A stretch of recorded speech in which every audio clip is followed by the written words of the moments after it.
ప్రయత్నిస్తున్నాం. ఈ రాత్రికాల సమయం ఈ ఉపకూల వర్తమానంలోనికి మనం వెళ్దాం. ప్రభు మన కొరకై సిద్ధపరిచినటువంటి వాక్య భాగం హోషేయ గ్రంథం 6వ అధ్యాయం 7వ వచనాన్ని ఒకసారి మనం చదువుకుందాం. హోషేయ ప్రవచన గ్రంథం 6వ అధ్యాయం 7వ వచనం కలిసి చదువుకుందాం ఒకసారి. ఆదాము నిబంధన మీరినట్లు వారు నా ఎడల విశ్వాసఘాతకులై నా నిబంధనను మీరి ఉన్నారు. జాగ్రత్తగా మరిన్ని వాక్య భాగాల సహాయంతో ఈ రాత్రి మనం అర్థం చేసుకోవడానికి ప్రయత్నించాలి. ప్రవక్త అయినటువంటి హోషేయ ద్వారా ఆ దినాల్లో ఉన్నటువంటి ప్రజలతో దేవుడు మాట్లాడుతున్నాడు. ఈ రాత్రి మనతో మాట్లాడుతున్నాడు. ఏమని అంటే, మన పితరుడైనటువంటి ఆదాము ఉన్నాడు కదా, ఆయన ఏం చేశాడు? దేవునితో చేసుకున్నటువంటి నిబంధన, దేవుడు అతనితో చేసినటువంటి నిబంధనను మీరాడు, అంటే అతిక్రమించాడు. నిబంధనని మీరాడు, అతిక్రమించాడు. అలాగే మీరు కూడా నా ఎడల నిబంధనని మీరినటువంటి విశ్వాసఘాతకులు అని దేవుని యొక్క వాక్యం మాట్లాడు. మనం ఏమై ఉన్నామో దేవుడు అలాగే మనల్ని పిలుస్తాడు. మీకు అర్థమయ్యేటట్టు చెప్తాను. ఇప్పుడు కూరగాయలు ఆకుకూరలు అమ్మేవాళ్ళు వచ్చారనుకోండి మన బజార్కి, వాళ్ళని ఏమని పిలుస్తారు? పేరుతో పిలుస్తారా? పాలు పోసి ఆయన వచ్చాడు అనుకోండి, ఏమని పిలుస్తారు కదా. అందుకే దేవుడు కొన్నిసార్లు మనల్ని ఎలా పిలుస్తాడు? సర్ప సంతానమా అన్నాడు ఒకసారి, అవునా? వేషధారులారా, వ్యభిచారులారా, కొన్ని భయంకరమైనటువంటి మాటలు. అంటే వాళ్ళ స్థితిని బట్టి దేవుడు వాళ్ళని పిలిచాడు. ఇంకా మనం చూస్తే సిగ్గుమాలిన జనులారా కూడి రండి అని దేవుడు పిలుస్తాడు. ఈ రాత్రి ఏమని పిలుస్తున్నాడు? కొంతమందిని విశ్వాసఘాతకులు, అంటే నమ్మక ద్రోహులు అని అర్థం. నమ్మించి మోసం చేసేవాళ్ళు అని అర్థం. ఎవరిని? దేవుని ఎడల. ఆదాము ఏం చేశాడంట? ఒక విశ్వాసఘాతకుడు. ఆదాము నిబంధన మీరు. దేవుడు చక్కని ఏదైనా తోటనిచ్చి, తోటలో అతని కోసం తోట వేసి దాన్ని సేద్యపరచడానికి దేవుడు ఆదాముని పెట్టాడు అక్కడ, అంతే కదా. మరి కుదురుగా ఉన్నాడా? కొన్ని రోజుల పాటు ఏమో చక్కగా ప్రతి చల్లని పూట దేవుడు మాట్లాడుతుంటే చక్కగా దేవుణ్ణి ఎదుర్కొనేవాళ్ళు, చక్కగా వెల్కమ్ చెప్పేవాళ్ళు. రోజు ఇద్దరు భార్యాభర్త చక్కగా దేవుడు వాళ్ళతో మాట్లాడి ముచ్చటించి. చూడండి, మన రక్త సంబంధులు వచ్చినప్పుడు లేకపోతే ఆత్మీయులు వచ్చినప్పుడు మనం మాట్లాడుకుంటా ఉంటాం, సమయం తెలియదు. మందిరంలో బోరు కొట్టింది కానీ మనకి వాక్యం వినేటప్పుడు, రక్త సంబంధులు పండగ పూట వచ్చినప్పుడు వాళ్ళు వెళ్ళిపోతే బాధ, అవునా? అంటే మనం ఎవరినైతే ఇష్టపడతామో, ఎవరి సంభాషణ ఇష్టపడతామో, ఎవరితో గడపాలని ఇష్టపడతామో, వాళ్ళు మన నుంచి వేరైపోతే చాలా బాధ అనిపించింది. మొన్నటిదాకా మన పిల్లలు సెలవులు గుండి వచ్చారు, ఓలలు. ఇలా రాబుద్ది కాదు.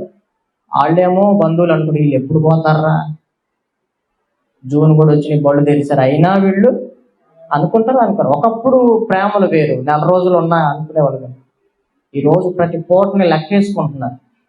మనిషి ఉంటే ఎన్ని బియ్యం పడతాయి, ఎన్ని కూరగాయలు పడతాయి, మళ్ళీ టిఫిన్ ఖర్చు, టీ ఖర్చు. అలా లేకపోతే మాకు మిగులుతుంది కదా. హృదయంలో లెక్కలు చూసుకునేవాళ్ళు. సామెతల గ్రంథంలో చెప్తారు, పైకంట తినండి తినండి అంటారంట. ఏంటి రైడ్, ఎంత తింటున్నాడు? వామ్మో, 2 మనుషులు అన్నం తిన్నాడు పాస్టర్ గారు, నేను అంత తింటాడు అనుకోలేదు. మాకేం తెలుసు పాస్టర్ గారు అంత తింటాడని? కూర అంత తినేసాడు ఆయన. ఇట్లా పైకి తినండి తినండి అంటారు కానీ హృదయంలో లెక్కలు చూసుకుంటాడంట. తిన్న ఆహారం అంట పాస్టర్ గారికి ఏమైంది? ఇంటికి వెళ్ళిన తర్వాత గ్యాస్, ఇంటికి వెళ్ళిన తర్వాత వాంతులు ఉండదంట కడుపులో. అది నేను ఉత్త మాటలు చెప్పట్లేదు, వాక్యంలో ఉన్న సంగతిలో చెప్తున్నా. సామెతల గ్రంథకర్త అంటాడు, నువ్వు ఏలికలతో కలిసి భోజనం చేస్తున్నప్పుడు నీ గొంతు కత్తి పెట్టుకో, నువ్వు తిండిపోతు అయిన ఎడల నీకు ఇట్లాంటి పరిస్థితులు వస్తాయి, జాగ్రత్త. కాబట్టి అట్లాంటి అనుభవాలు నాకు ఉన్నాయి. అసలు నేను తినటమే తక్కువ, అలాంటి అనుభవాలు చాలా ఎదురైనాయి నాకు. మరి వాక్యం కదండి, అది ఊరకనే ఉంటుందా చెప్పండి? కడుపులో మామూలుగా ఉండదు. అంటే పైకి చూపించే ప్రేమ వేరు, లోపల వేసుకునే లెక్కలు వేరు. అందుకని పై రూపం వేరు, అంతరంగ స్వభావం వేరు. మనిషిది ఎప్పుడు విమనస్కుడు మనిషి. కాబట్టి ఈ రాత్రి ప్రభు అంటున్నాడు, కొంతమంది ఉన్నారంట ఆదాము నిబంధన మీద, మనం కూడా నిబంధనలోకి వచ్చిన వాళ్ళమే, రక్షింపబడి ప్రభు అయిన యేసుక్రీస్తు వారి స్వరక్తము చేత మనల్ని కొనబడిన వాళ్ళం, ఆయన రక్తములో మనం కడగబడిన వాళ్ళం మనం, అంతే కదా? ఒక నిబంధనలోనికి వచ్చిన వాళ్ళం మనం, ప్రభువుతో ప్రదానము చేయబడిన వ్యక్తులు మనం. ఎవరు మనం? ప్రదానము చేయబడిన వ్యక్తులు. రేపు ఆ పెండ్లి కొరకు నూతన వధువుగా సిద్ధపడుతున్నటువంటి సంఘస్థులు మనం. ఆయనకి మనకి బాప్తిస్మంలో ఏమైంది, నిబంధనలో ఏమైంది చెప్పండి? ప్రదానం చేయబడ్డాం. మనం ఎవరి సంబంధంలో? నేను నాకు చెందిన వాడిని కాదు, నేను మా అమ్మకి చెందినవాడిని కాదు, నేను ఎవరిని ఇప్పుడు? నేను దేవునికి చెందినవాడు. మీరు విలువ పెట్టి కొనబడిన వారు కనుక మనుషులకు దాసులు కాకండి అన్నాడు కదా. నేను నాకు చెందను, నేను దేవునికి చెందినవాడిని, దేవునితో నిబంధన చేసుకున్న వాడిని. ప్రభా, నా బతుకు దినములన్నిటా నేను నీ సేవ చేస్తాను, నా యవ్వన కాలం అంతా నువ్వు నన్ను వాడుకో, నా నిబంధన. మీరు కూడా రక్షింపబడిన తర్వాత ఇది మొదలుకొని పెళ్లిలో ప్రమాణం చేస్తారు. ఆయన అడుగుతాడు, అయ్యగారు ఏం బాబు ఇది మొదలుకొని ఏమకే భారీగా ఉండువా? మరి ఏమకు తప్ప ఎవరికి ఉంటానండి అంటాడు అక్కడ. ఏమ్మా ఇది మొదలుకొని ఈయనకి భారీగా ఉంటావా? అసలు ఆ తీవ్రత వేరుగా ఉంటుంది పెళ్లిలో. ఏం చెప్పినా అప్పుడు ఓకే అంటారు. అది మనుషుల మధ్యలో కాదు, దేవుని మధ్యలో చేస్తున్న ప్రమాణం అని మర్చిపోతారు అక్కడ కదా. ప్రమాణం గుర్తు చేసుకుంటే ఈరోజు విడిపోతారా, తన్నుకుంటారా, వాదులాడుకుంటారా చెప్పండి? కాబట్టి ఒక నిబంధనలోనికి రావటం వివాహం ద్వారా, ఇది మొదలుకొని నేను ఆమెకి భర్తగా ఉండాలి, ఇది మొదలుకొని ఆవిడ ఈయనకి భర్తగా నిబంధనలోకి వచ్చిన వాళ్ళు అని అర్థం. నిబంధనను మీరితే ఏమవుతుంది చెప్పండి? భార్యాభర్తలుగా ఉంటాను, వివాహం చేసుకున్నారు, పిల్లలు పుట్టారు. ఇప్పుడు ఏమనిపిస్తుంది కొంతమందికి? నేను ఇట్లాంటి అమ్మాయి అనుకోలేదన్నా, మీరేగా పెళ్లి చేశారు. సరే నేను చేసాను అనుకో, నువ్వు నచ్చితేగా చేసుకున్నావు. ఇప్పుడు ఇస్సాకుకి చూపించుకొని పెళ్లి చేశారు, చూడలే పాపం ఆయన. మీకు పెళ్ళిళ్ళు అక్కడ జరుగుతున్నాయా? ఖచ్చితంగా చూసుకోవాలి, మాట్లాడుకోవాలి, ఫస్ట్ ఎంగేజ్మెంట్, తర్వాత ఇప్పుడు నా మామూలుగా లేదు పెళ్ళి అంటే మామూలుగా ఉందా? నచ్చే కదా చేసుకుంటారు. కానీ వీళ్ళు ఏదైనా తేడా వస్తే అసలు పెళ్లి చేసిన పాస్టర్ గారు ఎవరు? ఆయనే అసలు ఈ సంబంధం చూసిన కారకుడంతా ఆయనే అంటారు. కాబట్టి వివాహం అనేది ఒక నిబంధన. ఎన్ని కష్ట నష్టాలు వచ్చినా, కొంతమంది వృద్ధులను చూస్తాం, వాళ్ళు అంటారు, అయ్యా మాకు పెళ్ళై 60 ఏళ్ళు అంటారు, పెళ్ళై మాకు 70 ఏళ్ళు. ఆ తాతను పట్టుకుని ఆ ముసలావిడ చేయి పట్టుకుని నడిపిస్తుంది ఆయన ఇప్పటికీ. ఆయన ద్వారా నేను అనుకుంటే ఏం ప్రయోజనం మా అమ్మ, ఆయన ద్వారా నీకు ₹1 సంపాదిస్తాడా, ఏమిచ్చాడు నీకు అని అడిగామనుకోండి, ఆయన నా భర్త అయ్యా, నా కష్టంలో నా సుఖంలో నేను ఇప్పుడు ఎట్లా ఉన్నానంటే ఆయన బలమంతా నా కోసం ఖర్చు పెట్టాడు, ఆయన బలహీనతలో ఆయన ఉన్నద్దా అంటారు. అది కదా ప్రేమ. నిబంధనలో ఉన్నవాళ్ళు. ఈరోజు చూడండి చాలా మంది పిల్లలు, యవన పిల్లలు చూడండి, ఉందా? వృద్ధురాలు ఉందనుకోండి, కొంతమంది హాస్పిటల్స్కి వస్తారు, కొంతమంది అంటే మా అమ్మని నేను ఎప్పుడన్నా లైఫ్ సర్టిఫికేట్ ఇవ్వడానికి తీసుకెళ్తాను సంవత్సరానికి ఒకసారి. పాపంతో టీచర్గా చేసిన వాళ్ళు బాగా పండు వృద్ధాప్యంలో వచ్చి నడవలేక ఆ పిల్లలు కూడా కొంతమంది తీసుకురారు, వాళ్ళు తిప్పలు పడతా ఆలనీళ్ళ బతులాడుకొని వస్తారు. అసలు వృద్ధాప్యం ఎంత దయనీయమో అని అనిపించింది వాళ్ళని చూసినారు.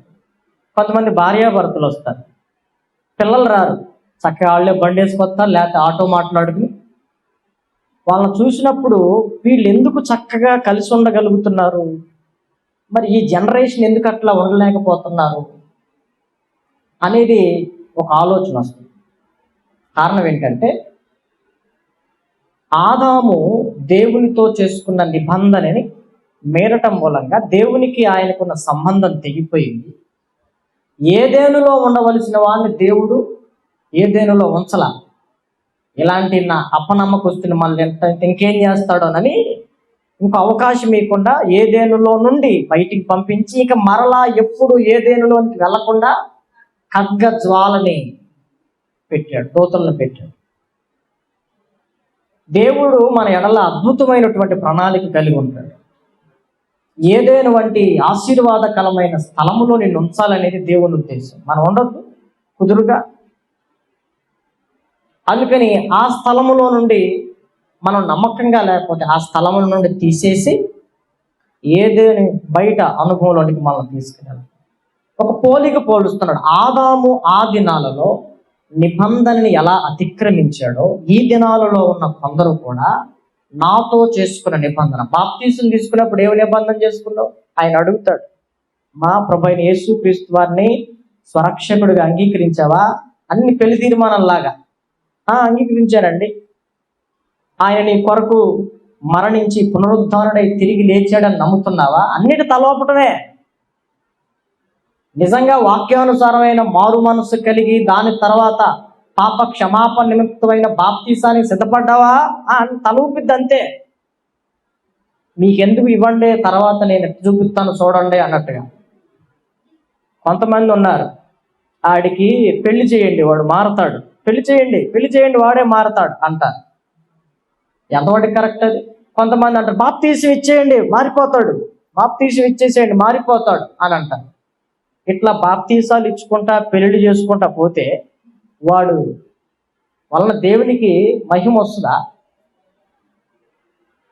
చెప్పట్లా. పెళ్లిలోనూ తల ఊపుతావు చేస్తానని, బాప్తీసం ఇచ్చినప్పుడు తల ఊపుతావు, ప్రతి పరిస్థితుల్లో నేను నీతో ఉంటాను ప్రభు అంటావు, చిన్న శ్రమ వస్తే తట్టుకోలేవు.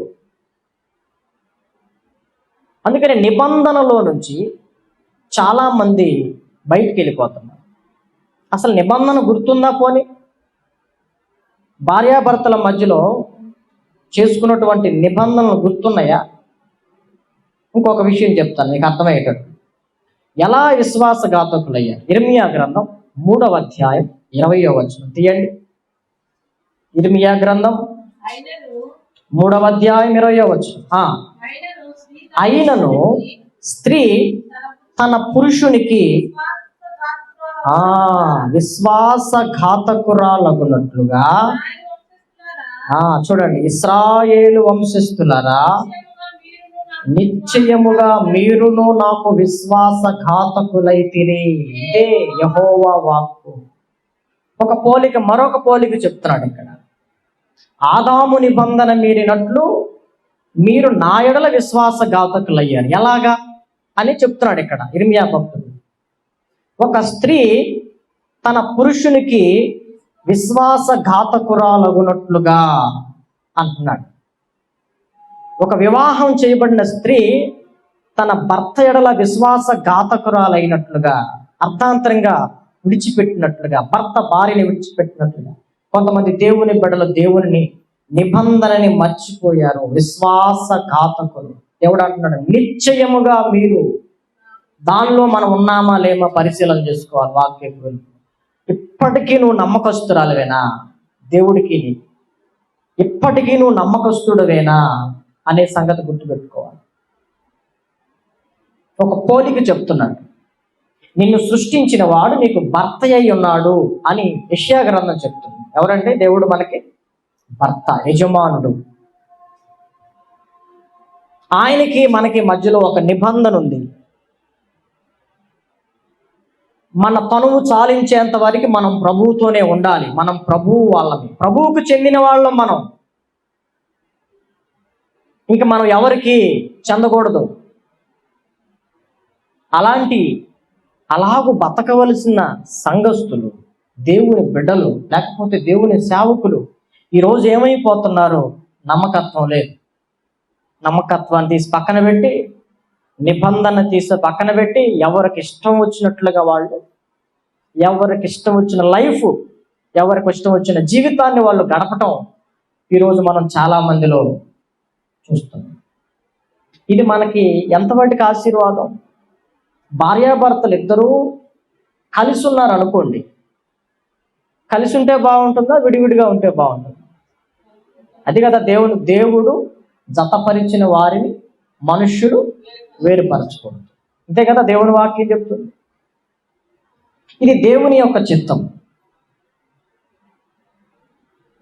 మరి ఇలా ఉన్నప్పుడు ఎందుకు భార్యాభర్తల మధ్యలో వస్తాయి? నాకు చాలా మంది బ్రదర్స్ చెప్తారు, అన్నా మేమిద్దరం ఉన్నంత వరకు బాగానే ఉంటాం. అంటే నాకున్న 18 ఏళ్ల అనుభవంలో నాతో సహోదరులు, పెద్దోళ్ళు కానీ చిన్నోళ్ళు కానీ పంచుకున్న విషయాలు చెబుతున్నారు. నీకేం తెలుసురా పెళ్లి కాలేదంటే? నేనేమనేది, ఇంకా నీకు తెలియదుగా నాన్న ఇవన్నీ, నీకు సంసార అనుభవం లేదు కదా, నీకు మ్యారేజ్ అవ్వలేదు, నీకెన్ని ఎట్లా తెలుస్తాయి అంటే ఇప్పుడు నేను పెళ్లి చేసుకుని చెప్పాలా ఇవన్నీ అంటే? అప్పుడు చెబితే వింటావా? నేను ఆ తమ్ముడికి చెప్పాను. ఎట్లా చెప్తున్నారు ఇలాంటి వాళ్ళకి, మీరు ఎట్లా చెప్తారు? ఇప్పుడు కోర్టులో జడ్జి ఉంటాడు కదమ్మా, మనకు న్యాయం చెప్పి. ఇప్పుడు ఆయన భార్యాభర్తలకు విడాకులు ఇవ్వాలనుకో, ఆయన కూడా పెళ్లి చేసుకుని భార్యకి విడాకులు ఇచ్చినోడు అయితే నా బాధలు తెలుస్తాయి, అప్పుడే విడాకుల గురించి చెప్పగలడు. వాదించే లాయర్ కూడా ఎట్టుండాలి?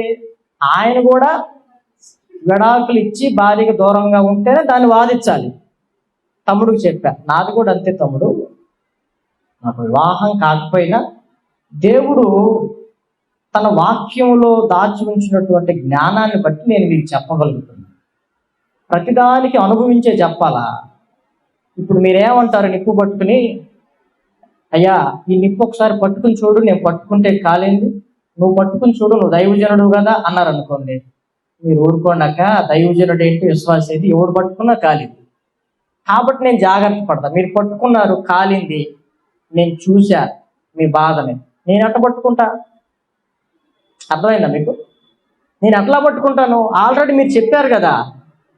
మీరు చెప్పిన తర్వాత కూడా నేను పట్టుకుంటే నన్ను ఏమనాలి? మా గ్రూప్లో వీడు కూడా జాయిన్ అయ్యాళ్ళే అనుకుంటారు మీరు, అంతేగా? కాబట్టి కొంతమంది సహోదరులు చెప్తారు, మా ఆవిడ నేను ఉన్నప్పుడు బాగానే ఉంటామన్నా, కానీ వాళ్ళ అమ్మ ఉందే పొద్దుగూకులు ఫోన్ చేసి చెప్తా ఉంటుంది. నేను చాలాసార్లు చెప్తాను, భార్యాభర్తల మధ్యలో మూడో వ్యక్తి రాకూడదు. కొన్నేళ్ళకి వెళ్ళినప్పుడు చెప్తారయ్యా మా కోళ్ళకి చెప్పయ్యా, నువ్వు చెప్తే మా అమ్మాయి వెంటనే వాక్యంలో చెప్పు. నేను అటు చెప్పనమ్మా, దేవుడు ఏం చెప్తాడో చెప్తా. కోడలు పిలిచి అంటదన్నా, మా అత్తగారు నన్ను బాగా హింస పెడుతుంది, ఆమె గురించి ఏమైనా ఉన్నాయా బైబిల్? నాకు ఇదే నా పని. కోడలు చెప్పినట్టు వాక్యం చెప్పటం, అత్త చెప్పినట్టు వాక్యం చెప్పటం. కొన్ని స్వార్థ కోడికలకి వెళ్తే, అయ్యారు మీరు కొంచెం కఠినంగా చెప్తున్నారు, విగ్రహారాధికులు వీళ్ళు, వాళ్ళు వినరు, ప్రేమగా చెప్పండి. నువ్వు చెప్పుకో, నాకు నన్ను పిలవటం ఎందుకు? నువ్వు చెప్పుకో, నాకు కుదరదు, నాకేమొచ్చు? దేవుడు ఆ టయానికి నాకేం ప్రేరణ ఇస్తాడు అదే చెప్తా. అది హెచ్చరిక, ప్రేమ, క్షేమాభివృద్ధి నాకు తెలీదు. నేను నీకు ఎట్లా చెప్తాను? నువ్వు చెప్పినట్టు చెప్పండి. ఇష్టమైతే పిలువు, అవసరమైతే కాళ్ళు ఇంట్లో కూర్చొని ప్రార్థన చేసుకుంటా. నువ్వు చెప్పినట్టు నేను చెప్పను అని కొంతమందికి చెప్తాను. సరేనయ్యా, నేను ఇష్టం వచ్చినట్టు మీరు చెప్పినట్టు చెప్పేటట్టు అయితే నేను స్టేజ్ కూడా ఎక్కను. దేవుడు నాకు ప్రేరణ ఇస్తాడు, నాకేం చెప్పమన్నాడు అదే చెప్తా. ఇట్లా కొంతమంది చెప్తా ఉంటాను. అందుకే వాళ్ళతో నేను అన్నాను,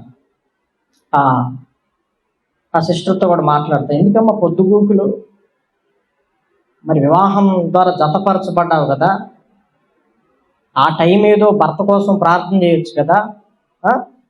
పొద్దుగూకులు లేనిపోని అన్ని చెప్పటం, ఇంట్లో జరిగినాయి అన్నీ అక్కడ చెప్పింది. ఆ ఆలోచనకర్తలాగా ఈ అమ్మాయి మైండ్లో పోస్తూ ఉంటుంది. వాడి వల్ల ఏం ఉపయోగం, అసలు వేస్ట్, అది ఇది అని చెప్తా ఉంటే ఈ అమ్మాయి కాపురం చేసేది కాస్త. చాలా కుటుంబాలు నాకు తెలుసు ఇట్లా. నేను చెప్తాను, భార్యాభర్తల మధ్యలో మూడో వ్యక్తి ఉండకూడదు, ప్రభువు ఉండాలి మీ మధ్యలో. మీ ఇద్దరు ఏక శరీరం అని బైబిల్ చెప్తుంది. మీరిద్దరూ ఏకాత్మగా దేవునితో ఎప్పుడు కలుసుకుంటారో బైబిల్లో రాస్తుంది, వారొక నివాసపురము చేరినట్లు చక్కని త్రోవను దేవుడు వారిని నడిపిస్తాడు అని బైబిల్ చెప్తుంది. కాబట్టి మూడో వ్యక్తి ఎప్పుడైతే వస్తారో, అంటే అబ్బాయి తరపున అమ్మగారు కానీ నాన్నగారు కానీ, అమ్మాయి తరపున తల్లిదండ్రులు కానీ వచ్చి లేనిపోనివి చెప్పిన, వాడి కాపురం ఏదో వాడు చేసుకుంటాడు, వాడు చేసుకొని, లేకపోతే ప్రార్థన చేసుకోమని చెప్పు, వాక్యాన్ని చదువుకోమని చెప్పు, కొన్ని ఉచిత సలహాలు ఇచ్చి కొంతమంది తల్లిదండ్రులు వాళ్ళు అంటారు, ఏదో గొడవై కొట్టాడు అనుకో, నీకు వచ్చేసాయి, వాటితో నువ్వు చేయలేవు, వచ్చేసాయి అని నువ్వు బలాన్ని చేకూరిస్తే అమ్మాయి వెళ్తా, వాడే వస్తాడు. వాడు వచ్చి కాళ్ళు పట్టుకుని క్షమాపణ అడిగిన దాకా ఎట్లాంటివి చెప్తే కుటుంబాలు కడతన్నట్ట, కూలుస్తున్నట్ట. మనం కుటుంబాలను కట్టాలి, కుటుంబాలని పోల్చకూడదు, చట్టపరచాలి. సమాధానపరచువారు ధన్యులు, వారు దేవుని కుమారులు అనబడుదురు అని వాక్యం చెబుతుంది. మనం దేవుని పిల్లలమైతే సమాధానం చేయాలి, మనం దేవుని పిల్లలమైతే కట్టాలి.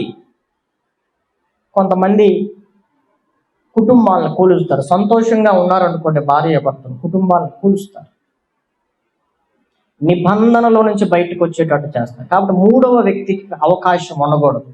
ఎన్ని తిప్పలున్నా భార్యాభర్తలే, వీళ్ళ మధ్యలో ఏదైనా సమస్య వస్తే ప్రభువు ఉంటే వాళ్ళతో సమాధానకర్తగా ఆయన ఉంటే ఆ కుటుంబం చాలా చక్కగా నడిపించబడతా ఉంటుంది. మరి ఎందుకు ఒక స్త్రీ పురుషునికి విశ్వాసఘాతకురాలు అవుతుంది అయినట్టుగా మనం దేవునికి నిబంధనలో నుంచి మీరు ఎందుకు అట్లా ఉంటున్నాం అంటే, దేవుడు మాట్లాడిన కాసేపటి వాడు మాట్లాడతాడు. ఆదికాండం గ్రంథంలో మీరు చూడండి, దేవుడు ఈ తోట చెట్ల ఫలములన్నీ తినవచ్చు కానీ ఆ చెట్టు ఫలాలు తినొద్దు అని మాట్లాడి దేవుడు వెళ్ళిపోయిన కాసేపటికి ఎవరు వచ్చారు మీరు గమనించాలి. ఇప్పుడు ఈ రాత్రి దేవుడు మీతో మాట్లాడా, మీరు పడకలకి వెళ్ళే లోపు నాడొస్తాడు. ఏంటేంటో చెప్పాడు, అట్లా బతకడం సాధ్యం అవుతుందా?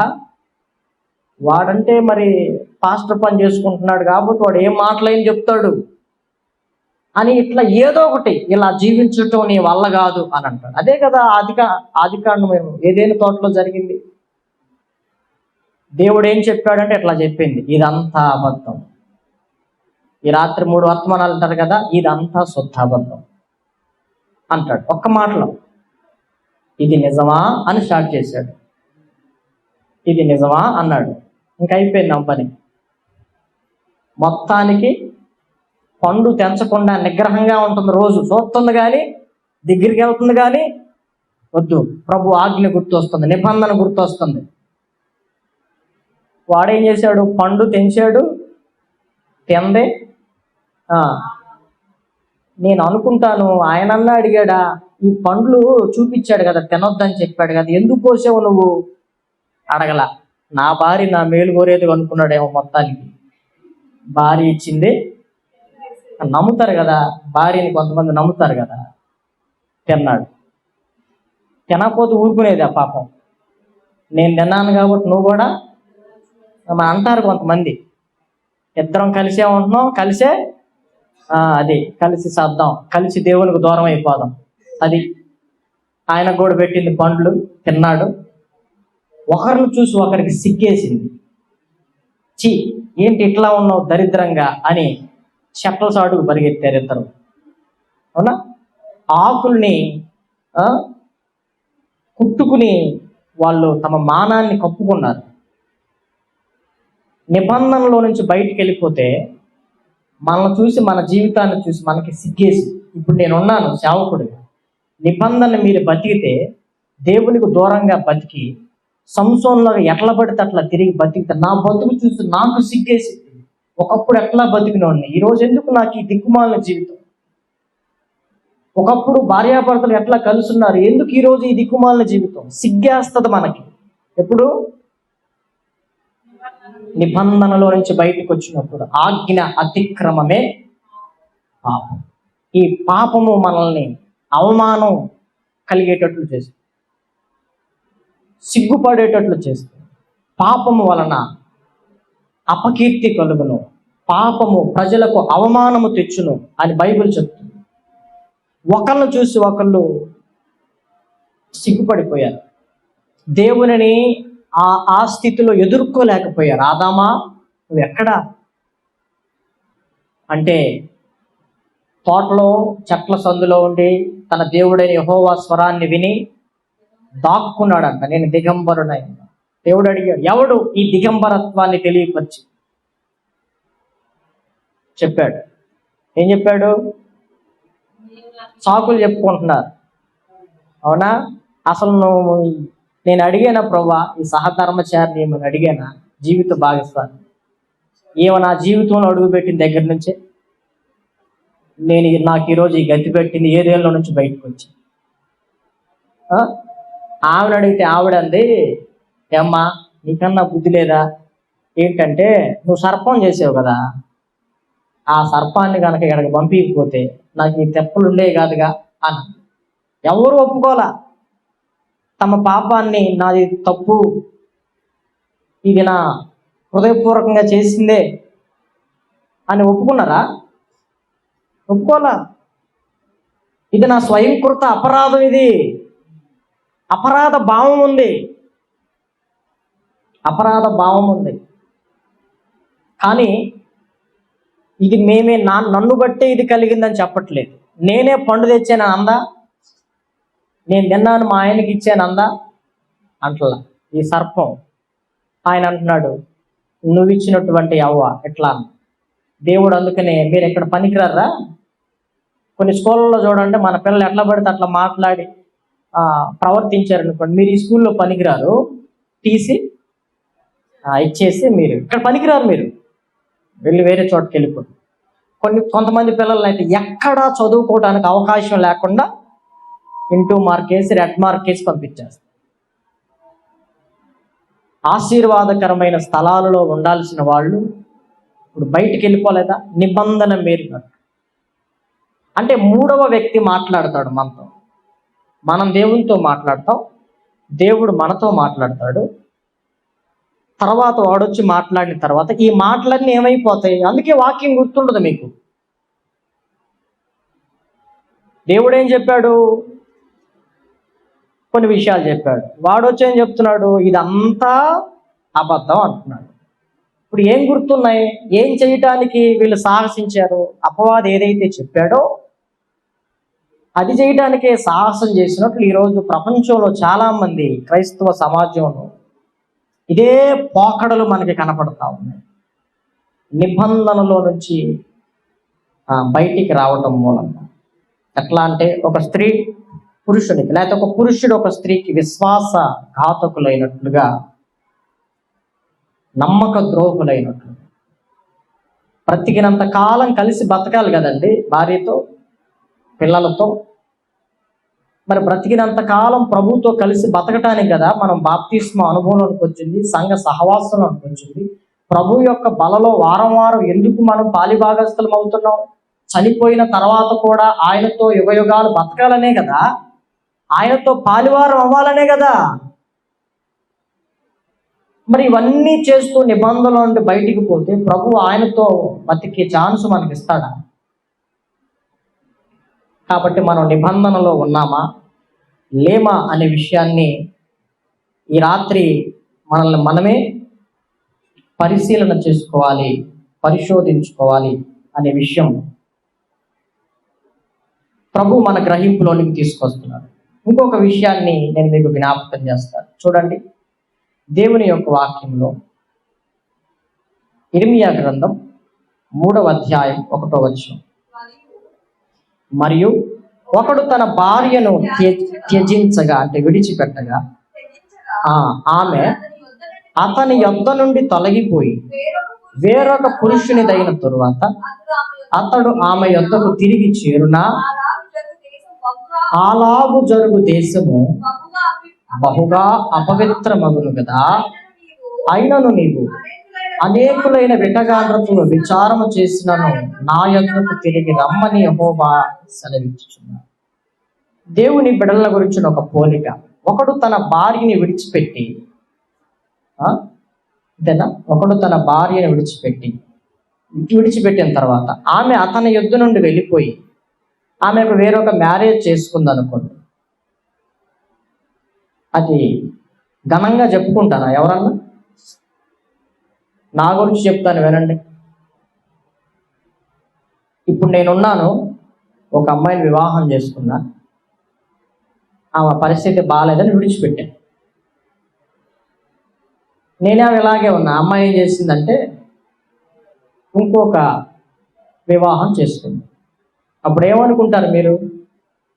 మంచి పని చేశాడు పాస్టర్ గారు, పాస్టర్ వారు ఇంకా గొప్ప పని చేసింది, అసలు మాదిరి తీసుకోవాలి అనుకుంటారా మీరు? అనుకుంటారా? చిచి, అసలు ఇట్లాంటి కార్యాలు కల్లో కూడా అసలు మన కుటుంబాల్లో జరగకూడదు అని అనుకుంటాం కదా. అట్లాగే దేవుణ్ణి విడిచిపెట్టిన వాళ్ళు విడిచిపెట్టినట్టుంట్లా వేరొకరిని అనుసరిస్తున్నారు. కీర్తనల గ్రంథం 16వ అధ్యాయంలో ఉంటుంది, యెహోవాను విడిచి వేరొకరిని అనుసరించు వానికి శ్రమలు విస్తరిస్తాయి. కాబట్టి దేవుణ్ణి విడిచిపెట్టిన వాళ్ళు వేరొకరిని ఎవరో ఒకరిని ఆరాధిస్తున్నారు, వేరే ఒకరితో జీవితాన్ని పంచుకుంటున్నారు. అది ఎంత చండాలంగా ఉంటుంది అనే వచనాన్ని ఇప్పుడు మనం చదివి. అయినా సరే దేవుడు ఎంత ప్రేమ కలిగిన వాడండి, కోపించి చూనే నూతనమైనటువంటి వాత్సల్యం చూపించే దేవుడు అంటున్నాడు. అయినా సరే మీరు అలాంటి వాళ్ళని నాకు తెలుసు, మీరు నమ్మక ద్రోహులని తెలుసు, విశ్వాసఘాతకులని తెలుసు, అయినా మీకు ఒక అవకాశం ఇస్తాను రండి. కొంతమంది నాకు తెలుసు, ఇప్పుడు చెప్పాను కదా, నేను వివాహం చేసుకున్నా, నా భార్యని విడిచిపెట్టా, ఆమె వేరొక మ్యారేజ్ చేసుకుంది. మరి అక్కడ ఏం జరిగిందో తెలియదు. మొత్తానికి మరలా తిరిగి వచ్చింది, నేను అంగీకరించాను. సరేలే, అయిందేదో అయిపోయింది కదా, నీ తప్పు తెలుసుకున్నావుగా, సరే ఈ రోజు నుంచి మనం కలిసి ఉన్నాం, ఇక మీదట ఇట్లాంటి మరలా కార్యాలు చేయకుండా నువ్వు జాగ్రత్త పడు, నేను కూడా జాగ్రత్త పడు. పొరపాట్లు జరుగుతాయి, సహజం. సరే ఒకరినొకరు, నేను నిన్ను క్షమిస్తాను, నువ్వు తిరిగి వచ్చావు కాబట్టి తప్పు తెలుసుకుని నేను నిన్ను క్షమిస్తాను, ఇక నుంచి నువ్వు నా భార్యగా ఉండొచ్చు అని నేను అంటున్నాను అన్నట్లుగా దేవుడు కూడా అంటున్నాడు. తిరిగి మరలా మనం పశ్చాత్తాపడి మనం ఎంత ద్రోహం చేసినా, దేవుని ఎంత మోసం చేసినా, దేవునికి దూరం అయిపోయి వేరొక కార్యకలాపాల్లో మునిగి తేలిపోయాడు. ప్రభు అంటున్నాడు, రా, నేను నిన్ను చేర్చుకుంటాను, నీకు ఒక అవకాశం ఇస్తాను, నా యొద్దకు వచ్చేవాడిని నేను ఎంత మాత్రము నువ్వు రాగలిగితే ఇది అదా ఇర్మియా గ్రంథంలో ఇంకా అంటాడు, నువ్వు రావాలని ఉద్దేశించిన ఏళ్ల మళ్ళా నా దగ్గరికే రావాలి అంటాడు. ఇర్మియా గ్రంథము 4వ అధ్యాయము 1వ వచనం, ఇదే యెహోవా వాక్కు, ఇశ్రాయేలు నీవు తిరిగి రాను ఉద్దేశించిన ఎడల నా యొద్దకే నీవు అటు తిరుగుట మాని నీ హేయ క్రియలను నా సన్నిధి నుండి తొలగించి సత్యమును బట్టి, న్యాయమును బట్టి, నీతిని బట్టి యెహోవా జీవముతోడని ప్రమాణము చేసిన ఎడల జనములు ఆయన యందు తమకు ఆశీర్వాదము కలుగుననుకొందురు, ఆయన యందే అతిశయకుడు. ఒకవేళ రావాలనే ఉద్దేశం ఉంటే, అంటే నేను నిజంగా ఈ వాక్యం ద్వారా నేను ప్రభువుకి నమ్మక ద్రోహమే చేశానని కనుక నీకు అనిపిస్తే ఈ రాత్రి, లేదు నేను నమ్మకంగానే ఉన్నానంటే ఇబ్బంది లేదు, మంచిది, గుడ్, మంచి స్థితిలో ఉన్నావు, తాను నిలుచున్నానని తలంచుకున్నవాడు పడిపోకుండా జాగ్రత్తగా చూసుకో, చక్కగా దీన్ని కంటిన్యూ చేయి, నమ్మకస్తురాలుగా ఉండి. ఇంకా మిక్కిలి కొంచెములో నమ్మకంగా ఉన్నవాడు మిక్కిలి ఎక్కువలో కూడా నమ్మకంగా ఉండు. ఒకవేళ ఈ వాక్యం ద్వారా దేవుడు నీతో మాట్లాడుతున్నప్పుడు నేను నమ్మకంగా లేను, నేను నిబంధనలో లేను, నేను నిబంధనని అతిక్రమించాను అన్న సంగతి కనుక నీకు అర్థమైతే, ప్రభు ఈ రాత్రి అంటాడు, అయినా పర్లేదు, నేను నిన్ను అంగీకరిస్తాను, నువ్వు రా. ఎవరేమనుకుంటున్నారు సంబంధం లేదు. ఇందాక చెప్పాను కదా, నా భార్య తిరిగి వచ్చింది అనుకోండి, చుట్టుపక్కల వాళ్ళు అంటారు, ఆడ అసలు ఏం మనిషిరా, అట్లాంటి భార్యని ఎక్కడెక్కడో చేసి వచ్చింది మళ్ళా చేర్చుకున్నాడు అనేవాళ్ళు ఉంటారు. వాడు కాబట్టి చేర్చుకున్నాడు, మిగతా మనమైతే చేర్చుకుంటామా అంటారు ఇంకొంతమంది. రకరకాలుగా మాట్లాడతారు. అందుకే ప్రభు అంటున్నాడు, ప్రభువుని విడిచిపెట్టి మీరు ఎంత దూరం అయిపోయారో, ఎంత మోసం చేశారో తెలియదు, కానీ మీరు ఏం చేసినా పర్లేదు, తిరిగి మరలా రియలైజ్ అయ్యి పశ్చాత్తాపడి నా యొద్దకు వస్తే నేను మిమ్మల్ని, నీకు మంచి లైఫ్ ఇస్తాను. భార్య తిరిగి మరలా భర్త దగ్గరికి వస్తే లైఫ్ బాగుంటుందా? బాగుంటుందా? బాగుంటుంది. అలాగా నేను మీకు ఒక మంచి లైఫ్ ఇస్తాను అని అంటున్నాడు. ఈ రాత్రి మనం తెలుసుకోవాల్సిన విషయం ఏంటి? ఇలాంటి అనుభవం మనలో ఉందా? ఉంటే ప్రభువు దగ్గర ఒప్పుకొని విడిచిపెట్టడానికి, తిరిగి మరలా ప్రభువును అనుసరించడానికి, నిబంధనలో నిలిచి ఉండటానికి దేవుడు ఇచ్చిన గొప్ప అవకాశం ఈ రాత్రి. మరొక వాక్యాన్ని చూద్దాం. మరొక వాక్యం మలాకీ గ్రంథము 2వ అధ్యాయము 15వ వచనం. మలాకీ గ్రంథం 2వ అధ్యాయం 15వ వచనం. కొంచెముగానైనను దైవాత్మ నొందిన వారిలో ఎవరునూ ఈలాగున చేయలేదు. ఒకడు చేసినను ఏమి జరిగినో దేవుని చేత సంతతి నొందవలనని అతడు యత్నము చేసింది కదా. కాగా మిమ్మల్ని మీరే జాగ్రత్త చేసుకుని యవ్వనమున పెండ్లి చేసుకుని మీ భార్యల విషయంలో విశ్వాసఘాతకులుగా ఉండకుడి. తర్వాత, భార్యను పరిత్యజించుట నాకు అసహ్యమైన క్రియ అని ఇశ్రాయేలీల దేవుడైన యెహోవా సెలవిచ్చుచున్నాడు. చాలా మలాకి కూడా ఇలాంటి పోలికనే చెప్తున్నాడు ఆ దినాల్లో ఉన్న ప్రజలకి. అంటే దేవుని ఆత్మ నొందిన వారిలో ఎవరునూ భార్య పట్ల అట్లా చేయదు. అట్లా చేస్తున్నాడు అంటే వాడి ద్వాడిలో దురాత్మ ఉందని అర్థమవుతుందా? అది ఎవరైనా కానీ దైవాత్మ కొంచెము ఏముంది అక్కడ, కొంచెముగానైన అంటే కొంచెము దైవాత్మ నొందిన వారిలో ఎవరినూ చేయరు. ఇట్లాగా ఎవరిని ఇలా చేయరు.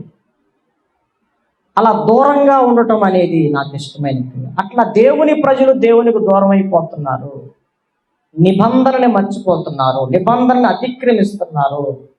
ఆయన యొక్క ఆజ్ఞలు, ఆయన యొక్క కట్టడలు, ఆయన యొక్క నిబంధనలు, ఆయన యొక్క షరతులని పక్కగా నెట్టేసి ఎవరికి ఇష్టం వచ్చినట్లుగా వాళ్ళు ప్రవర్తిస్తారు. భార్యాభర్తలుగా చేసేది ఎందుకంటే ఆమె ఇష్టం వచ్చినట్లుగా ఆమె తిరగడానికి, ఈయన ఇష్టం వచ్చినట్లుగా ఈయన తిరగడానికి కాదు. కుటుంబ వ్యవస్థలు దేవుడు ఏర్పాటు చేసి. అదవుతుందా? చాలా విషయాలు చెప్పాడు పౌలు పత్రికలో భార్యాభర్తల గురించి. దేవుని దృష్టిలో అందరూ సమానమే. దేవుని దృష్టిలో స్త్రీకి వేరుగా పురుషుడు లేడు, పురుషుడికి వేరుగా స్త్రీ లేదు, ఇద్దరూ సమానమే. ఇంట్లో చాలా గొడవలకు కారణం నేను పురుషుడిని అంటాడు. ఆమె కూడా వాక్యం తెలిసిందేగా, ఇద్దరం ఒకటే అంటది. ఆయన ఒప్పుకోడు. ఎట్లా ఇగో అనమాట. వాక్యం తెలిసిన వాళ్ళేమో వాక్యంతో కొట్టుకుంటారు. గత దినాల్లో చెప్పాను గలతీ పత్రికలో, మీరు ఒకరినొకరు ఖర్చుకుని భక్షించిన ఎడల ఇరువురు కలిసి నాశనం అవుతారు, విశ్వాసులైనా నాశనం అవుతారు. ట్రైన్లో ప్రయాణం చేస్తున్నారంటే ఇద్దరు విశ్వాసులు, మీకు తెలిసే ఉంటుంది. ఒక ఆయన బాక్స్ తెచ్చుకున్నాడు, ఒక ఆయన బాక్స్ తెచ్చుకోవాలి. మాట్లాడుకుంటారు కదా. కొంతమంది రక్త సంబంధంతో మాట్లాడరు, కానీ నేను ముంబై అట్లా ఇదివరకు ట్రైన్ ప్రయాణంలో గంటల తరబడి ప్రయాణం చేయాలి కదా. నాకేం ఎవరితో మాట్లాడాలనిపించదు. అసలు పరిచయాలు పెంచుకుని అక్కడే ఫోన్ నెంబర్లు తీసుకుంటారు. ఆ 24 గంటల ప్రయాణంలో ఆ బాక్స్లో అన్నం ఏమో తింటది, ఏం బాక్స్లో అన్నం ఆమె తింటది, ఎక్కడి నుండి వస్తుందో. ఈ టాలెంట్ కనుక నాకుంటే ఆత్మను రక్షించేవాడిని అనిపించింది నాకేం అట్లా ప్రజలతో మమేకం అవటం ఇష్టం లేదు. అంతే. అంటే నేను ఉన్న వాతావరణం ఒక గుంపుని ఇట్లాగే ఏదన్నా కురిస్తే వాక్యం చెప్పగలను, కానీ నేను అదే అంటా కొంతమంది అన్నలతో, మీ అంత టాలెంట్ ఆ కృపావరం నాకుంటే ఇప్పుడు ఇన్ని సంఘాలు కట్టేవాడిని అన్నా నేను అనేవాడు. ఇవన్నీ చూస్తూ ఉంటాను. పక్కన సహోదరుడు బాక్స్ తింటున్నాడు, మధ్యాహ్నం అయింది. ఆయన అంటాడు, ఆకలి అయితే మరి ఇలా కొనుక్కుని తినొచ్చు కదా, నిన్ను వలే నీ పొరుగు వారిని ప్రేమించు అంటున్నాడు. తింటున్నా ఆయన కూడా వాక్యం తెలుస్తున్నాడు, నీ పొరుగు వారిది మరి ఏది ఆశించకూడదు అన్నాడు. ఇప్పుడు వీళ్ళిద్దరు వాక్యాలతోనే చెప్పుకున్నారు, అక్కడ పని జరిగిందా? ఇద్దరు వాక్యంతో వాదులాడుకున్నారు అంతే. వాక్యం తెలిసిన వాళ్ళతో కుటుంబాలు ఇదే సమస్య. నీకేం తెలియదు ఊరుకో అంటాడు ఆయన, నీకు అసలు ఏం తెలియదు ఊరుకో అంటాడు. ఇదే గొడవలో. ఎవ్వరు తగ్గించుకోరండి, ఎవ్వరు తగ్గించుకోరు. బైబిల్ ఏం చెప్తుంది? పురుషుల గురించి అంటది, అక్క అంటది. బైబిల్ ఏం చెప్తుంది? స్త్రీల గురించి అంటది. ఇట్లా వాక్యాలతో వాదులాడుకుని విడిపోయిన భార్యాభర్తలు ఉన్నారు, వాళ్ళు నాకు తెలుసు. నేను చూసి చెప్తున్నా, కల్పిత మాటలు కాదు ఇది. వాళ్ళతో నేను మాట్లాడి వాక్యముతో వాదులాడు. ఎవరు తగ్గించుకోరండి. ఎవరన్నా ఒకరు తగ్గాలి కదా, ఎవరు తగ్గించుకోరు. ఇట్లా భార్యాభర్తల గురించి సమాధానం చేయడానికి ఇస్తున్నప్పుడు ఒక దైవజనుడిగా నాకు ఇచ్చిన ఆధిక్యతను బట్టి వెళ్తాను. చిన్నవాడిని నేనెందుకు వెళ్ళాలి, వాళ్ళని లెక్క అవన్నీ నాకు అనవసరం. దేవుడు నాకే ప్రేరణ ఇచ్చాడో దేవుడు వాక్యం చెబుతాను. నా అనుభవం చెప్పడానికి నాకు లేదుగా. సరే, నాకు అనుభవం వచ్చిన దాకా వాళ్ళు ఆగుతారా? పోనీ మీరు చెప్పండి, ఆగరగా. కాబట్టి వెళ్ళినప్పుడు చెప్తాం. ఏంటి అంటే పెద్ద సమస్య ఉండదు. నాకు తెలుసు అంటే నాకు తెలుసు. వాక్యంతో వాదులాడు. దేవుని దృష్టిలో అందరూ సమానమే. ఒకరినొకరు తగ్గించుకుని ఒకరినొకరు క్షమించుకుంటేనే ఆ కుటుంబం బాగుంటుంది. దేవుని వాక్యం ద్వారా కట్టబడాలి. కానీ నువ్వెంతంటే వాళ్ళు ఎప్పటికీ కలిసి ఉండలేరు. మా బోటోళ్ళు వెళ్ళి చెప్పారనుకోండి, అక్కడ అంటారు, అన్న నేను విడాకులు తీసుకుందాం అనుకుంటున్నాను. చెబుదామని పిలిచావు నువ్వు నన్ను అంటాను నేను. ఆ అమ్మాయి కూడా ఉంటుంది, నేను విడాకులు తీసుకుందాం. మరి మమ్మల్ని ఎందుకు పిలిచినట్టు? లాయర్లను పిలుచుకోవాలి కదా. మమ్మల్ని ఎందుకు పిలిచారు? మమ్మల్ని పిలవకూడదమ్మా. మీరు నిర్ణయం తీసుకున్నప్పుడు మూడో వ్యక్తిని పిలవకూడదు. మీకు సమాధానం కుదరదని నన్ను పిలిచినప్పుడు నేనేం చెప్పాను అది అనాలి. ఒక దైవజనుడుగా మధ్యవర్తిగా నేను వచ్చినప్పుడు మీరు ఏం ప్రత్యుత్తరం లేదు, నేనేం చెప్తానో వాక్యం ఏం చెప్తుందో అది చెప్తా. అలా ఉంటారా ఉండరా? ఇదే అడుగుతాను నేను ఫస్ట్. మీకు భార్యాభర్తలు కుదరట్లేదు, మూడో వ్యక్తి ఎందుకు వచ్చాడు? మధ్యవర్తిగా సమాధానం చేయడానికి వచ్చాడు. సమాధానపరచువారు ధన్యులు వారు దేవుని కుమారు. నేను చెప్పింది నువ్వు వింటావా? ఇద్దరిని అడుగుతాను. వినవండి, మేము నిర్ణయం తీసేసుకున్నాం. మరి నేను ఎందుకు? ఇంకా నేను రాకూడదు అక్కడికి, లాయర్ రావాలి. అర్థమవుతుందమ్మా నా మాటలో? మధ్యవర్తి వెళ్ళినప్పుడు మధ్యవర్తి మాట వినాలి. దానికి లోబడితే అతని కుటుంబాన్ని కట్టడానికి వచ్చాడు, చేల్చడానికి రాలా. కాబట్టి అతని మాట వినాలి. దేవుడు మన కుటుంబాలని కడతాడు, అపవాది మన కుటుంబాలని చీలుస్తాడు. దేవుని మాటలు విన్నప్పుడు మన కుటుంబాలను కట్టుకోగలుగుతాం. ఆయన మన మధ్యలో ఉండి ఆయన మనకి న్యాయం తీర్చే దేవుడు. ఏం చేయాలో చెప్తాడు, ఎలా తగ్గించుకోవాలో చెప్తాడు, ఏం సరి చేసుకోవాలో చెప్తాడు. అట్లా మన కుటుంబాన్ని ఎట్లా కట్టుకుంటామో మన ఆత్మీయ జీవితంలో కూడా ఎక్కడ దేవునికి దూరం అయిపోయావు, నిబంధనకి ఎందుకు దూరం అయిపోయావు, ఎవరి మాటలు విని దేవునికి దూరం అయిపోయావు, ఎవరి ప్రలోభాలకి ఏ పరిస్థితుల ప్రభావం నీ మీద పడి దేవునికి దూరం అయిపోయావు. ఒకప్పుడు నిబంధనలో ఉన్నావు, నమ్మకంగా ఉన్నావు, నమ్మకంగా ప్రార్థనకు వచ్చావు, బైబిల్ చదువుకున్నావు, ప్రభువుకి నమ్మకంగా బతికిన నీకు ఏమైంది ఈ రోజున? గలతీ సంఘంతో అంటాడు, ఓ అవివేకులైన గలతీయులారా, మీకేం సంభవించింది? ఎవడు మిమ్మల్ని భ్రమ పెట్టాడు అంటాడు. కాబట్టి నా దేవుని ప్రియులారా, ఎవరిని బట్టి మనం ప్రలోభపడ్డామో మొత్తానికి ఏమైంది? కొంతమంది దేవుని బిడ్డల్లో నిబంధన మీరి, ఆజ్ఞను మీరి అపరాధులైపోయారు. అయినా సరే ప్రభు అంటున్నాడు, తిరిగి నా యొద్దకు వస్తూ నేను మిమ్మల్ని కరుణించిందాక మనం పాడుకున్నాం కదా, కరుణించి తిరిగి మనల్ని మరలా సమకూరుస్తాడు దేవుడు. దేవుడు అలాంటి శక్తిమంతుడు. ఇట్లా చాలా విషయాలు పోలికలుగా దేవుని యొక్క వాక్యంలో చెప్పబడ్డాయి. కీర్తనల గ్రంథం 101వ కీర్తన 6వ వచనం. కీర్తనల గ్రంథం 101:6. నా యొద్ద నివసించున్నట్లు దేశములో నమ్మకస్తులైన వారిని నేను కనిపెట్టుచున్నాను. నిర్దోష మార్గమందు నడుచువారు నాకు పరిచారకులగుదు. దేవునికి ఎవరు కావాలి? మనలో నుంచి ఎవరు కావాలి? సేవలో నేను ఎలా ఉండాలి? విశ్వాస జీవితంలో మీరు ఎలా ఉండాలి? దేశములో నివసించున్నట్లు, నా యొద్ద నివసించున్నట్లు దేశములో నమ్మకస్తులైన వారిని కనిపెడుతున్నాను. ఈ రాత్రి కనిపెడుతుంటే ఈరోజు నేను ఎవరిని? నిజంగా నన్ను నేను ప్రశ్నించుకోవాలి. నేను నిబంధనలో ఉన్నానా? మీరేనా?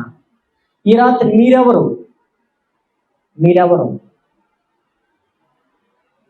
ఈ విషయం మనకు అర్థమైతే తిరిగి మరలా కరుణించి సమకూర్చి నడిపించే దేవుడు. ఒకవేళ నమ్మకస్తులుగా గనక మనం బతికినట్లయితే నిర్దోష మార్గమందు నడుచువారు వారిని దేవుడు పరిచారకులుగా తీసుకుంటాడు. దేవుడు అలాంటి జీవితం కోరుకుంటున్నాడు. కాబట్టి తిరిగి మరలా నిబంధనని జ్ఞాపకం చేసుకుంటాం. ఎక్కడ ఏ బలహీనత, ఏ పరిస్థితుల ప్రభావం, లేకపోతే ఎవరి మాటలు విని మనం అంటాడు కదా ప్రకటన గ్రంథంలో, మొదట నీకుండిన ప్రేమను వదలితివి అంటాడు కదా ప్రకటన గ్రంథంలో. ఆ మాట ఒకసారి చదువుదామా? ప్రకటన గ్రంథం, యోహాను రాసిన ప్రకటన గ్రంథం 2వ అధ్యాయము 5వ వచనం. అమ్మా 4 చదవండి. 4 చదవండి. అయినను మొదట నీకుండిన ప్రేమను నీవు వదిలితివని నేను నీ మీద తప్పు ఒకటి మోపవలసి ఉన్నది. నువ్వు ఏ స్థితిలో నుండి పడితివో అది జ్ఞాపకం చేసుకుని మారు మనసు పొంది ఆ మొదటి క్రియలను చేయి. అట్లు చేసి నీవు మారు మనసు పొందితేనే సరే, లేని ఎడల నేను నీ యొద్దకు వచ్చి నీ దీపస్తంభమును దాని చోట నుండి తీసివేతును. చూడండి, మొదటిలో ఉన్నటువంటి ప్రేమ, ఆ సంబంధం, ఆ అన్యోన్య సహవాసం, ఆ ఆత్మీయత ఇప్పుడు మనలో ఉందా అని ఒకసారి మన గుండెల మీద చేసుకుని ఒకసారి ఆలోచించుకుంటే, మన హృదయం మన మీద దోషారోపణ చేయకపోతే దేవుని ఎదుట ఇప్పుడు మనం ధైర్యంగా ప్రార్థించు. నువ్వు అలా ఉన్నప్పుడు నీ హృదయం నీ మీద నేరారోపణ చేస్తుంటే దేవుని ఎదుట మనం ఎలా నిలవగలం? దేవుని యొక్క వాక్యం మన మీద దోషారోపణ చేసినప్పుడు ఆయన ఎదుట మనం నిలవలేం. ఇర్మియా గ్రంథంలో ఉంటుంది, వాళ్ళు హేయ క్రియలు చేయించున్నందున సిగ్గుపడవలసి వచ్చింది, కానీ వాళ్ళు సిగ్గుపడవలసిన సంగతులు ఎంత అతిశయపడతారు. దేవుడు వారిని విమర్శించు కాలమున వారు తొట్టిల్లుతారు అని గత ఆదివారం మనం విన్నాం. ఆ వచనం, దేవుడు మనల్ని విమర్శిస్తే, దేవుడు గనక మన లోపాన్ని చూపిస్తే మనం ఆయన ఎదుట నిలబడలేము, తొట్టిల్లిపోతాం. అందుకే దావీదు కీర్తనలో దావీదు అంటాడు, అయ్యా దోషాలను కనిపెట్టి చూస్తే ప్రభువా ఎవడు నిలవగలడయ్యా అంటాడు కదా. నువ్వు ప్రతిదాన్ని పట్టి పట్టి చూస్తే ఎవ్వరు ఆయన ఎదుట నిలబడలే. అందుకనే నీ వద్ద ఏం దొరుకుతుంది? క్షమాపణ దొరుకుతుంది అని అంటాడు ఆ కీర్తనల గ్రంథంలో 130వ కీర్తన 3వ వచనం. 130వ కీర్తన 3వ వచనం, యెహోవా నీవు దోషములను కనిపెట్టి చూసిన ఎడల ప్రభువా ఎవడు నిలవగలడు? అయినను జనులు నీ యందు భయభక్తులు నిలుపునట్లు చూడండి, నీ యొక్క క్షమాపణ దొరుకుతుంది. చూడండి 7వ వచనం, ఇశ్రాయేలు యెహోవా మీద ఆశ పెట్టుకొనుము, యెహోవా యొక్క కృప దొరుకును, ఆయన యొక్క సంపూర్ణ విమోచన దొరుకును. ఇశ్రాయేలీల దోషములన్నింటి నుండి ఆయన వారిని విమోచించును. అసలు ప్రతిదాన్ని పట్టి చూస్తే బతుకుతామా మనం ఇన్ని రోజులు? చెప్పండి.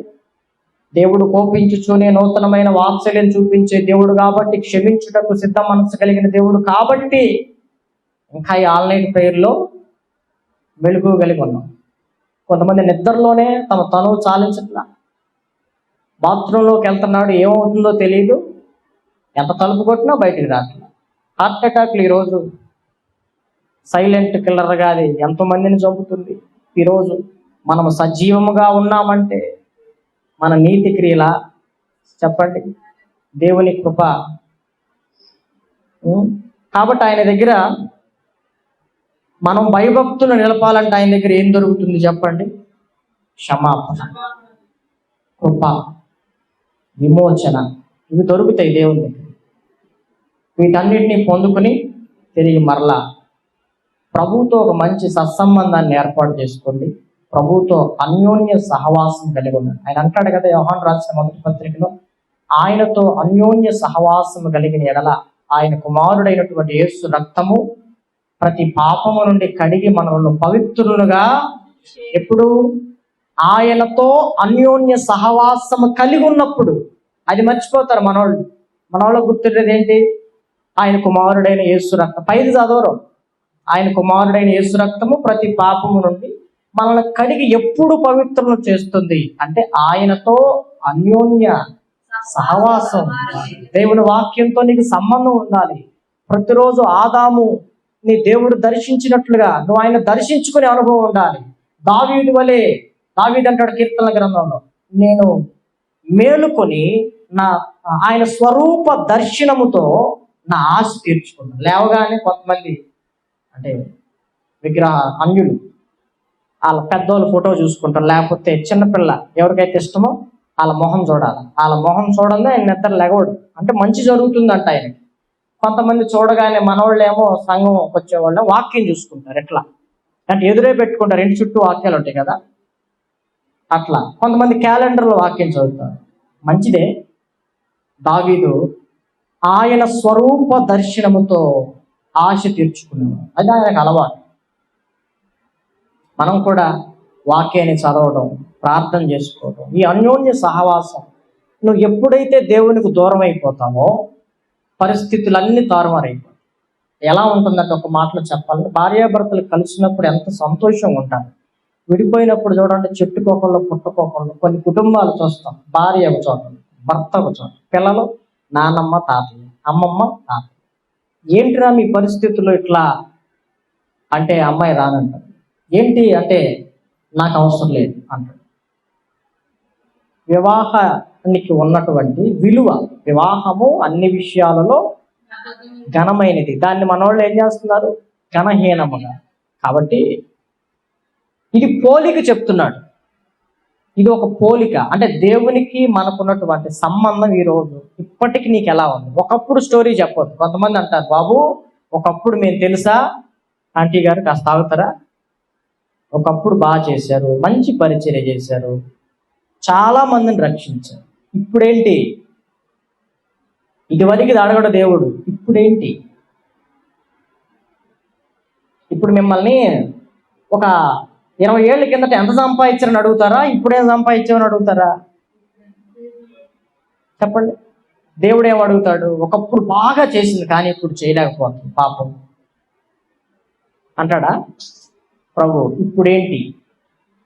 ఆదామా నువ్వెక్కడ? ఈ ఆన్లైన్ ప్రేయర్కి వచ్చిన నీ ఆత్మీయ స్థితి ఎక్కడుంది ఈరోజు? దేవునితో సత్సంబంధం ఉందా? ఎక్కడ జారిపోయింది? ఎక్కడ తెగిపోయింది కనెక్షన్? కరెంటు వైరు కనెక్షన్ అంతవరకు వెలుగుతుంది, కట్ అయితే ఎక్కడన్నా దాన్ని రిపేర్ చేయాలి మళ్ళా, అప్పుడు మరలా అట్లా మనం తిరిగి దేవుని సన్నిధిలో వెలిగింపబడాలి. కాబట్టి ఎక్కడ మనం దేవునికి దూరం అవ్వకపోతే మంచిదే. మీరు కాపాడుకున్నారనుకోండి, మంచి భయభక్తులు కలిగి మంచిది. రానున్న దినాల్లో ఇలా పడిపోకుండా జాగ్రత్త పడండి. ఒకవేళ ఇలా నిబంధనలో నుంచి కనుక తప్పిపోయి అపనమ్మకస్తులుగా, విశ్వాసఘాతకులుగా ఉంటే మాత్రం దావీదు ఎలా కుప్పకూలిపోయి ఒప్పుకొని నిజమే ప్రభువా అని అప్పగించుకున్నాడు. అట్లా అప్పగించుకోండి. తప్పకుండా దేవుడు మనల్ని కరుణిస్తాడు, మనల్ని క్షమిస్తాడు, మన ఇలా కృప చూపిస్తాడు, మనకి విమోచన దొరుకుతుంది. అలాగ ప్రార్థన చేసుకుందాం.